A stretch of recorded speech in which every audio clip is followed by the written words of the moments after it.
Okay, so now let's talk about the types of flows.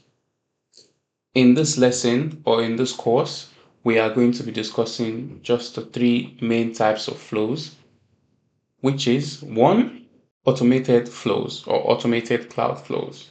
These flows run automatically when something happens. It doesn't need any input from you. An example is you receive a new email from your boss, which is the trigger, and then the action would be to save the email to a specific folder. You can do this with an automated cloud flow. Number two, instant cloud flows.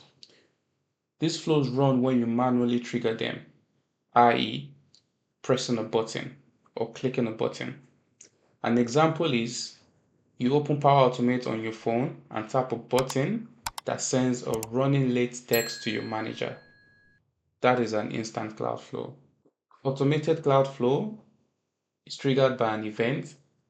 Instant cloud flow is triggered manually by you pressing a button.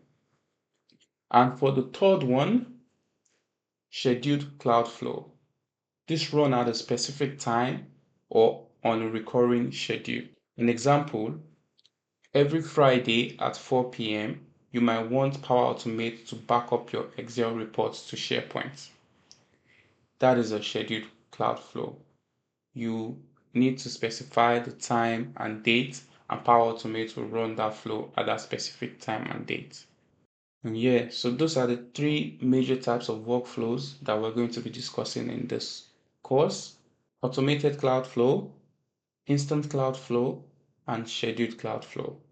Thank you. See you in the next lesson.